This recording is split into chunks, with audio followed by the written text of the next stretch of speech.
এবারে আমরা ময়মনসিংহ বোর্ড 2021 সালের অঙ্কটা দেখি। অর্থাৎ ময়মনসিংহ বোর্ড 21 সালে গতি দিয়ে যে অঙ্কটা আসলো, ঠিক একই অঙ্ক কুমিল্লা বোর্ড 2016 সালে এই সিমিলার অঙ্ক আসছে। অর্থাৎ যারা কুমিল্লা বোর্ড 2016 সালের অঙ্কটা ভালোভাবে পারে বা পেরেছে, তারা কিন্তু এই ময়মনসিংহ বোর্ড 2021 সালের অঙ্কটা তাদের কাছে খুবই ইজি ছিল এবং সহজেই তারা পারছে।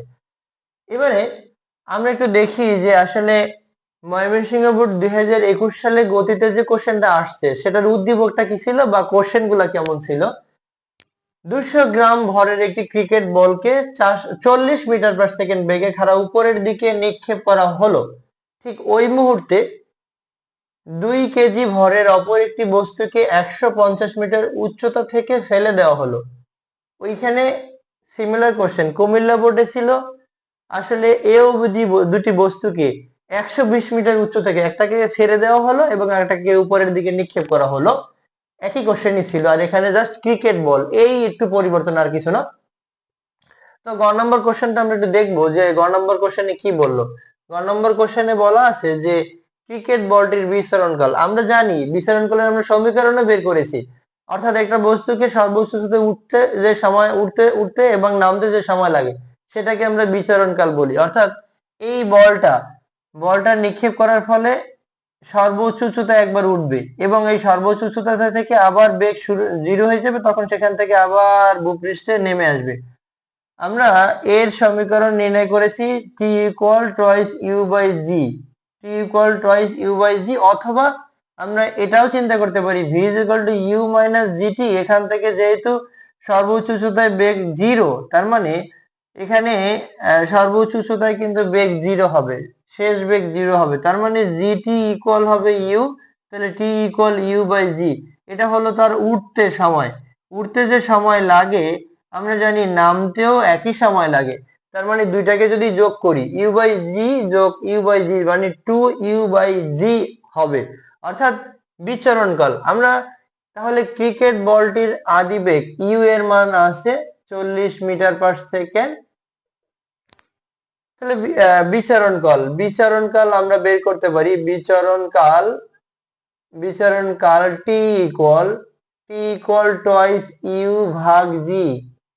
2 ইন্টু ইউ এর মান কত? ইউ এর মান হলো 40, জি এর মান হলো 9.8। এখন আমরা এই 40 কে যদি 9.8 দ্বারা ভাগ করে দেই, তাহলে এখান থেকে আমরা কিন্তু সঠিক রেজাল্টটা পেয়ে যাব।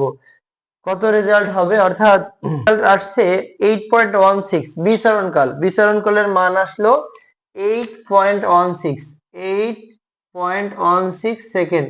অর্থাৎ বোঝা যাচ্ছে যে এটার উঠতে লাগে 4.8 এবং নামতে লাগে 4.8, দুইটা যোগ করলে আমরা পাবো 8.16 সেকেন্ড।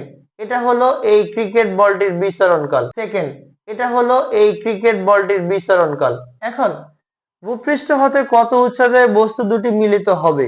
আর কুমিল্লা বোর্ডে বলা আছে এ ও বি বস্তু দুটি ভূমির উপরে বা ভূপৃষ্ঠের উপরে কোথাও মিলিত হবে কিনা। আর এখানে সরাসরি বলা আছে মিলিত হবে। তো আমরা একটু করি যে প্রথমে দেখি যে নিক্ষিপ্ত বস্তুটি আমরা নিক্ষেপ করলাম। নিক্ষেপ করলে আমরা যদি একটু ডায়াগ্রামের মাধ্যমে দেখাই যে নিক্ষেপ করা হলো কোন বস্তুটাকে, 2 কেজি ভরের একটি বস্তুকে উপরের দিকে নিক্ষেপ করা হলো এবং 40 মিটার পার, কি বলা হচ্ছে, এত ভরের একটি ক্রিকেট বলকে 40 মিটার পার সেকেন্ড খাড়া উপর থেকে নিক্ষেপ করা হলো এবং ঠিক ওই মুহূর্তে 2 কেজি ভরের অপর একটি বস্তুকে 150 মিটার উচ্চতা থেকে ফেলে দেওয়া হলো। আমরা নিক্ষিপ্ত বস্তুটা মনে করি, নিক্ষিপ্ত বস্তুটা হলো কোনটা? নিক্ষিপ্ত বস্তুটা যে ক্রিকেট বলটি 40 মিটার পার সেকেন্ড বেগে উপরের দিকে নিক্ষেপ করা হলো। তাহলে আমরা দুইটা পার্ট করি। আমরা ধরি টি সময় পরে ক্রিকেট বল এবং বস্তুটি এই উচ্চতায় মিলিত হবে। ধরি টি সময় পরে এবং এই উচ্চতায় বস্তু ও ক্রিকেট বল মিলিত হবে। বস্তু বস্তু ও ক্রিকেট দুটি মিলিত হবে। এই মিলিত হবে বা এই উচ্চতায় কি সময় পরে বস্তু দুটি মিলিত হবে, এটা আমরা বলতে পারি। তাহলে এখান থেকে ক্রিকেট বলের ক্ষেত্রে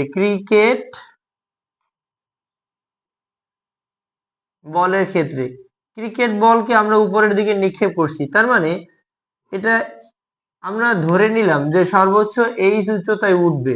যদি এইচ উচ্চতায় উঠে তাহলে অবশ্যই বস্তুটার 150 মাইনাস এইচ উচ্চতায় নামতে হবে তাদের সাথে মিলিত হওয়ার জন্য। তাহলে এইচ ইজ ইকুয়াল টু হবে UT minus half of GT square, এখান থেকে আমরা যদি একটু মান বসাই দিই, ইউ এর মান দেয়া আছে 40 টি মাইনাস হাফ, এখানে 9.8, এটা টি স্কয়ার, তার মানে এটা 40 টি মাইনাস, এই মানটা আমরা ব্যবহার না করে একটা কাজ করতে পারি, আমরা এক্স্যাক্টলি এখানে এই জি এর মানটা হাফ অফ জিটি স্কয়ার এটাই রেখে দিই, আমরা পরবর্তী ইকুয়েশনে এটা ইউজ করতে চাই, এটা আমরা একটা সমীকরণ দিয়ে রাখলাম, H equal 40 T minus half of GT square, এটা একটা সমীকরণ দিয়ে রাখলাম। এবারে বস্তুর ক্ষেত্রে বস্তু অর্থাৎ 2 কেজি ভরের বস্তুটাকে উপর থেকে ফেলে দেওয়া হলো, যেহেতু উপর থেকে ফেলে দেওয়া হলো তাহলে 2 কেজি ভরের বস্তুটার কিন্তু আর টোটাল 150 মিটার দূরত্ব অতিক্রম করতে হবে না, তার অতিক্রম করতে হবে কতটুকু, অর্থাৎ এই এইচ মিটার অতিক্রম করতে হবে না, তার মানে টোটাল দূরত্ব থেকে আমরা এইচ বাদ দেব, অর্থাৎ 150 থেকে এইচ বাদ দিব। তাহলে এটা কেমন হবে, ওর ক্ষেত্রে উচ্চতা হবে 150 মাইনাস এইচ ইকুয়াল হবে UT plus half of GT square. এখন মুক্তভাবে পড়ন্ত বস্তুর কিন্তু আদিবেগ থাকে না, এটা হলো কত, এটা হলো 0, আর এখানে হাফ অফ জিটি স্কয়ার, এই জায়গাটায় ঠিক আমরা 1 নং সমীকরণ থেকে এইচ এর মানটা ব্যবহার করতে চাই। 150 মাইনাস 1 নং সমীকরণের মানটা কি, এইচ এর মান কি 40 minus half of GT square, আমরা মাইনাস সাইন দিয়ে যদি গুণ করি তাহলে minus 40 T plus half of GT square, আমরা উভয় পাশ থেকে এই হাফ অফ জিটি স্কয়ার বাদ দিয়ে দিতে পারি, বাদ দিয়ে দিলে এটাকে যদি ডান দিকে নিয়ে যাই, অর্থাৎ যদি সাইড ট্রান্সফার করে এবার একটু ঘুরাই দেই, 40 টি ইজ ইকুয়াল টু হবে 150, 40 টি ইজ ইকুয়াল টু হবে 150, তাই টি এর মান হবে 150 কে আমরা 40 দিয়ে ভাগ করব, 150 কে যদি আমরা 40 দিয়ে ভাগ করি তাহলে আমরা ঠিক তারা কত সময় পরে মিলিত হবে সেটা বের করতে পারি। তাহলে কত হবে, 150 ভাগ হলো 40, তারা 3.75 সেকেন্ড পরে, অর্থাৎ ক্রিকেট বল এবং বস্তুটি 3.75 সেকেন্ড পরে মিলিত হবে, 3.75 সেকেন্ড পরে মিলিত হবে। এখন কত উচ্চতায় মিলিত হবে তা যদি আমরা এই টি এর মান 1 নং সমীকরণে ব্যবহার করি তাহলেই পেয়ে যাব। হ্যাঁ, 1 নং সমীকরণে আমরা ব্যবহার করি টি এর মান 1 নং এ বসাই, 1 নং এ বসালে আমরা কিন্তু ঠিক প্রপার উচ্চতাটা পাবো, ভূপৃষ্ঠ থেকে কত উচ্চতায় মিলিত হবে সেটা আমরা কিন্তু পাবো, দেখা যায় মানে ওখানে থাক দেখা যায় বাবা, ওইখানে থাক। আচ্ছা, এবারে এইচ ইকুয়াল হলো 40 ইন্টু 3.75 মাইনাস হাফ, এখানে 9.8 ইন্টু 3.75 হোল স্কয়ার, আমরা এটা একটু হিসাব করলে সঠিক মান পাবো, 40 ইন্টু 3.75, 40 ইন্টু 3.75 150, এখানে 150 মিটার চলে আসে, আর এখান থেকে এটা কাটলে হবে 4.9, আর যদি 3.5 কে আমরা গুণ করে দেই, বর্গ করে দেই, 3.75 হোল স্কয়ার, এর সাথে আমরা যদি গুণ করে দেই 4.9, তাহলে আমরা এখান থেকে টোটালি এখান থেকে আমরা হিসাব করে রেজাল্টটা পেয়ে যাই 68.90625। হয়ে গেছে 2 মিনিট। আচ্ছা, আমরা এখান থেকে হিসাব করলে রেজাল্টটা পাবো। এটা হলো 4.9, 4.9 কে যদি 3.75 এর বর্গ দ্বারা গুণ করি তাহলে 68.90625 পেয়ে যাই।